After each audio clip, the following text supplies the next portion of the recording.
Greetings and salutations, loyal viewers of this channel. My name is Sean, and guess what? I'm not burying the lead. Daniel Penny was just found not guilty on the criminally negligent homicide charge, which is an amazing outcome considering that they were deadlocked on the manslaughter charge, but it turns out, in my opinion, the prosecutor's dirty trick, her absolutely ridiculous maneuver in order to try to get a compromised guilty verdict against Daniel Penny completely backfired, completely blew up in her face, and I'm 100% here for it. So we're going to talk about this. I'm going to break this down, but before I do, I want to thank everybody who supports this channel via actualjusticewarrior.com/join. Give me the money. Give me the money. Okay? We have breaking news. A jury has found Daniel Penny not guilty of criminal negligent homicide in the death of Jordan Neely. Last week, a judge dismissed the top charge of second-degree manslaughter after the jury said it was deadlocked on that count.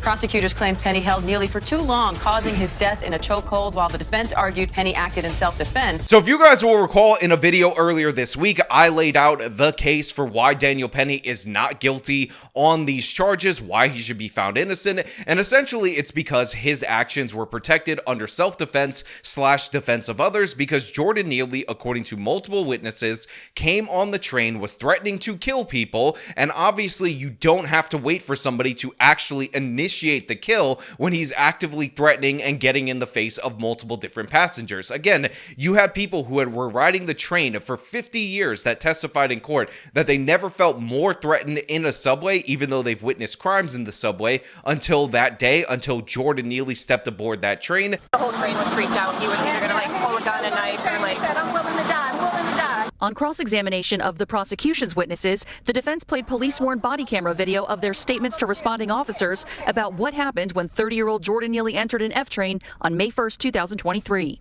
He's scared to live the daylights out there. That witness told the jury she's been riding the subway for over 50 years and has been threatened before, but this was the first time she said she was actually scared. She described Neely as resisting when Marine veteran Daniel Penny put Neely in a chokehold to restrain him. Not a hard chokehold, just enough to secure him in the guy's floor. She testified she left to go to the conductor and then also pressed an intercom button in the station to see when police might arrive because it had been a while. She also said she went over to thank Penny after. And they all thanked Daniel Penny for fighting back, for restraining this person, and there was never an argument, in my opinion, that Daniel Penny's restraint, even if it ultimately ended up leading to the death of Neely, was unnecessary deadly force. And in fact, the prosecution had to argue, because this was so obvious, that sure, he had the right to restrain him, but he must have held him for too long or something like that, so we should still convict him of something. Prosecutors say Penny wasn't wrong to place him in the hold, but that he continued it for far too long. Defense attorneys told the jury this was not a chokehold death, calling the charges against Daniel Penny a rush to judgment by the Manhattan DA's office, arguing media attention and protesters demanding an arrest seemed to be the motivation behind it. And they alleged it was the motivation behind the medical examiner's office issuing the cause of death, compression of the neck, chokehold, without having the results back from various testing like toxicology, anthropology, and histology. Now, of course, they ended up charging him with manslaughter and criminally negligent homicide as the undercharge, and as we talked about on this channel before, the jury was deadlocked on the manslaughter charge, and one of the reasons I was so worried about that is because if you're convicted of manslaughter in the second degree, you're also, in addition to that, automatically convicted of the criminally negligent homicide, because essentially the standard for that manslaughter charge is that the person knew that what they were doing was likely to cause death, and the standard for the criminally negligent homicide is the person should have known that what this person was doing could have likely resulted in a death. And obviously, if you know something, then you definitely should have known something. So to me, when they decided to do that dirty trick and break the deadlock of the jury by dropping the top line charge, the reason I believe that that could have resulted in a guilty verdict is that essentially what they were doing was trying to make sure all the guilty votes stay guilty, but anybody who was on the not guilty side had a chance of flipping on the lesser charge. But it turns out this completely backfired, and I think one of the reasons why this backfired is from the perception of the jury. If the prosecution is just going to abandon that top line charge, maybe the prosecution is conceding in their minds enough to the defense side that they could not end up finding him guilty on even the lesser count. And because the dismissal of that previous charge charge was so late in the process, essentially that can't be tried again via double jeopardy, even though they did not reach a verdict on it. And the criminally negligent homicide charge can also not be tried again because guess what? He was just acquitted on those charges. So Daniel Penny gets to walk free, and he should walk free because obviously this was a self-defense case. It was never anything but that, and any arguments to the contrary are rooted in the fact that people wanted to spin a racial narrative. Again, you could see it from the way that this case was charged. Daniel Penny was not alone in his restraint of Jordan Neely. Sure, he had him in what looked like a chokehold, although Penny told the police that he was not providing pressure on his neck. And I kind of came like this. Okay. Did you apply pressure, Daniel? No, I wasn't. I just wanted to keep him from getting to people. Some guy came in. He's like, whipped his jacket off, and he's like, "I'm gonna kill everybody. I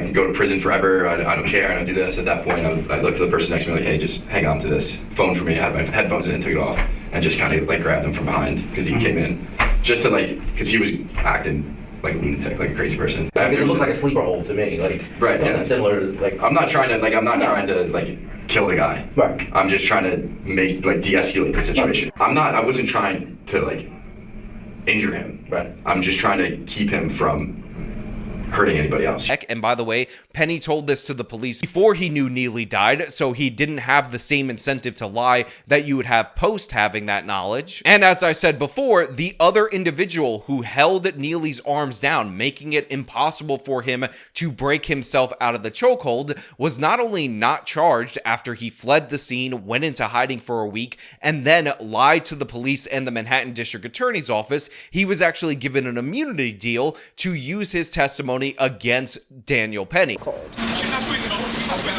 39-year-old father, the first to testify Tuesday morning, telling the court that he went into hiding when he found out Neely had died and that Penny had been indicted for involuntary manslaughter. The Bronx resident explaining that he did not see what led to the commotion but jumped in and tried to help, telling Penny, at the time, "I'm going to grab his hand so you can let go. But at some point, Jordan Neely's body went limp and I let go." That's when Gonzalez said he tried to wake Neely and check for a pulse before leaving the scene to go to work. Gonzalez telling the court how Neely tried to break free from the chokehold, seen here tapping the leg of a bystander, asking him to tell Penny to let him go. Gonzalez telling Neely they were not going to do that, after which Neely is seen here, fiercely struggling to get loose. NYPD detectives having to track him down a week later. Gonzalez in a panic he might get pinned with a murder charge, testifying, "I lied to the ADA, at first saying Neely struck him first and Penny came down and took him down, and that I also lied and said Jordan Neely was alive and breathing when I left the scene." Now, of course, I don't think that other individual should be charged with this crime as well. It is self-defense, defense of others for Daniel Penny, and it is also self-defense, defense of others for Eric Gonzalez. But it is very crucial that you guys understand that a person of color who acted in concert with Daniel Penny that could have easily been charged with the crime was not only not charged but given an immunity deal, and obviously that is down to the bias of the prosecution. And we all know District Attorney Alvin Bragg goes after people for political reasons. We all know the woke nature of his district attorney's office. That has been well established. He reduces felony charges in 60% of the cases, but in this case, because it got media attention, he decided to pursue, or his office did, Daniel Penny. But also the prosecutor, Daphne Yarin, the one who is actually trying the case, has established that she gives preferential treatment to black criminals that she know is guilty as compared to Daniel Penny, who again, she even had to admit was correct in restraining Neely. She just wanted to tinker around the edges and say that he went too far, in her opinion, as a Monday morning quarterback. So I'm going to give you an example of something that I did with a recent case of mine, and this has never been done in my office.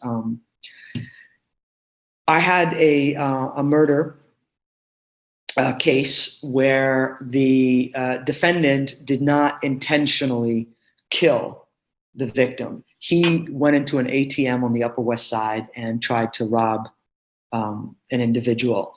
Unfortunately, it was an older individual. He was 86. And in the course of the robbery, he fell to the ground. And as a result, he died. This is, under the law, a felony murder, which is akin to intentional murder. However, when I first got the case, I learned, I took the time to learn about the defendant. And it was a strong case. So it wasn't about a whodunit. I knew immediately who did it. I could prove it. I could take it to trial that day and win it. But it wasn't about that. It was that the more I learned about the defendant and his life and the circumstances, the kinds of things that Jarrell was talking about, that one should take into account the trauma of that individual, I really felt incredibly sorry for him that he had gotten to that point in his life where he felt like there was no other choice but to commit this robbery. Again, that clip of that prosecutor should tell you everything you need to know about what this person believes. This person sees a case, a clear and obvious felony murder, where a career criminal decides that he's going to rob an Asian man, a professor, age 86, for $300 at an ATM. He throws that man to the ground. He hits his head. He ultimately ends up dying. And the prosecutor, the person who's supposed to punish the criminal, the career criminal in that particular instance, decides, you know what? Even though this is a slam dunk felony murder case, this is exactly why we have felony murder charges in this country. I'm going to give this guy a break because I talked to him and I realized that he had to murder that Asian guy because his life was so sad. Again, you guys will sometimes give me comments about how I shouldn't say that these people think that these criminals are innocent Bebe Angel Aladdins, but what else am I supposed to take from that statement when the prosecutor says straight up that she looked at these cases, decided that Daniel Penny was guilty because reasons, and she was going to pursue that to the fullest extent of the law, but a career criminal that was robbing an individual that assaulted him because he didn't turn over the money fast enough, ultimately ended up killing him, is a baby, and oh my god, his circumstances led him to be in that situation. He wasn't trapped in a train with somebody who was threatening to kill people. He wasn't in a situation where his Marine Corps training was necessary and could have been utilized in order to help people. He was a criminal who wanted instant gratification, and he killed somebody for that instant gratification. And guess what? Daphne Yaron ends up backing that person while prosecuting Penny. That's who Daphne Yaron is. Now, of course, a bunch of different people are angry about this. Black Lives Matter activists are already pushing the grift. Thank you. I'm sorry to Dre. I'm sorry to Chris. I'm sorry that America has failed you. You've come here, you've shown discipline, you've shown strength, you've shown love, you've shown how to carry yourself with composure when you're facing this machine, this American judicial system that cannibalizes our people. But I'm gonna tell you this, and I'm gonna say it loud and clear. Let the marchers march and let the steppers step. Let the marchers march and let the steppers step. You want to do something about this verdict? Then you go into your neighborhood and you promote black unity. Black people, we are all we have. This system protects every other group except for the very people that built this country. Say it. Every group that comes here gets privileges, gets benefits, except for the very people whose fingerprints are on the bricks that built this country. In fact, when they dropped the previous charge as a sneaky way to try to steal a conviction from a mistrial, they were calling for riots and calling this evil white racism and talking about how America was going to America. They will not find a white man guilty of killing a black man in modern day America. This is no different than Jim Crow. This looks like a picture out of the picture book when you look at that anonymous jury. We have baby boomers who were there doing Jim Crow on this jury. We have young people who are looking at Daniel Penny as a hero. And what America is a hero, a killer. He didn't give a crap about Jordan. The medical examiner said Jordan turned purple. Yes, black people can turn purple when they're denied oxygen. Every lab report showed he died of asphyxiation. And that doesn't matter because they want to spare a white man the penalty of his crimes. America has not changed, and I hate to say it, it may never change. And people who keep asking, are we going to riot? Are we going to protest? Is that what's needed? Do glass have to break? Do cars have to burn for a black man to get justice in America? We can't show up with peace. We can't show up with facts. We can't show up with evidence and witness after witness. You give us nothing. And then you ask us to love this country.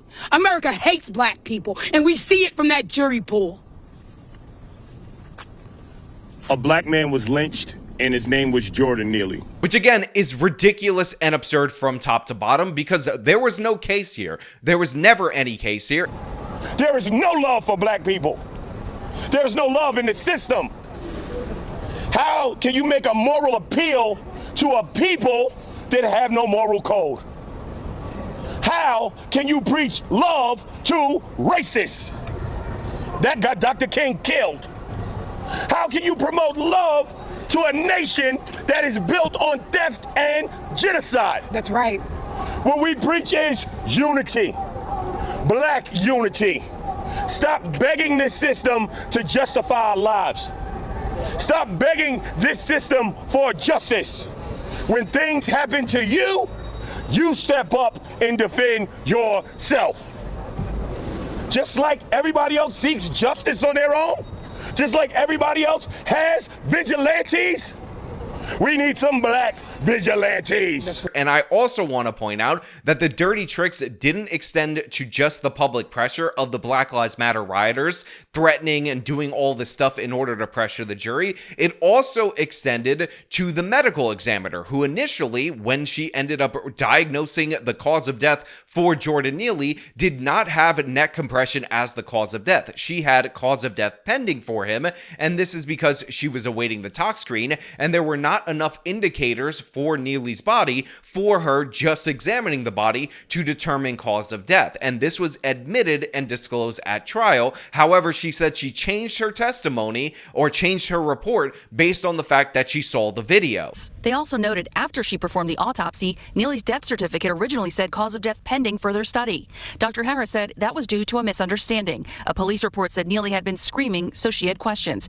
After viewing video of an unresponsive Neely, and though waiting for toxicology results, she made her ruling, doubling down, telling the jury that Neely could have had enough fentanyl in his system to knock down an elephant, and that still would not have changed her opinion. Now again, I have said this before and I will say this again. A medical examiner, somebody who's supposed to determine cause of death from examining the body, should not be influenced by outside things and making their decisions based on those outside influences. Yet in this particular case, where everything and anything was thrown at Daniel Penny, where it seems like a bunch of his due process rights were violated, where it seems like the prosecution was out to get them, and I'm saying seems like, even though I definitely think it 100% was, you have this switchy switch of the diagnosis that just so happens to benefit the state's case, because in reality, if you can't even establish cause of death beyond a reasonable doubt, you should not be able to establish guilt on a manslaughter or criminally negligent homicide beyond a reasonable doubt. But guess what? The prosecution tried to pull off those moves. They tried to pull off all these dirty tricks. They tried an 11th hour, drop the top charge in order to get him convicted of something, and guess what? It all backfired. The people of New York do believe in self-defense. They are willing to fight for it, and it makes me believe that out of everyone on the jury, there was probably one holdout, one person that was trying to convict, and eventually their will ended up eroding, and I'm 100% here for it. I am glad that Daniel Penny was found not guilty. He should have never been tried in the first place. And by the way, again, a lot of you will highlight the Jordan Williams case where this guy got into a fight with a crazed homeless person on the subway and he ended up stabbing him, and call hypocrisy on Bragg's office. But just to be clear about that case, which was also self-defense, Jordan Williams, who is black and defending himself in that instance, did so in Brooklyn. So it's actually not under the jurisdiction of Alvin Bragg. And in fact, the grand jury refused to indict, even though the Brooklyn DA did arrest him, did charge him, did secure a $100,000 bond against him, and all of that. So yeah, there is hypocrisy in this case, but if you want a one-to-one comparison, if you want a perfect example of that hypocrisy, you need look no further than the Jordan Neely case itself, because while Daniel Penny faced all these different charges because he definitely should not have done this, or he went too far, or whatever nonsense, Eric Gonzalez, who aided Daniel Penny in restraining Jordan Neely, got an immunity deal. Again, you don't have to look for a comparable case. The contradiction or the double standard is present in this case case and this case alone. So yeah, you're going to hear all about how Jordan Neely was a street performer. He wasn't a street performer for the past 10 years. You're going to hear about him being a Michael Jackson impersonator and how good he was over 10 years ago. But the fact of the matter is, this guy was a violent repeat offender, 42 arrests, broke an elderly woman's nose, tried to kidnap a child in what was the greatest Michael Jackson impersonation, I might add. And yeah, he should have never been out on the streets in the first place. We also had 2 different reports of his dangerous mental illness. He was high on K2. A toxicology report revealed Neely had a synthetic cannabinoid, otherwise known as K2, in his system. But she told the jury no one can say how much, because current testing does not quantify it. It only determines if it's present, since synthetic cannabinoids change like fashion trends. On cross-examination, defense attorneys asked her about higher rates of toxicity and hospitalizations due to K2. She said it was 2 to 100 times more potent to standard natural occurring cannabinoids.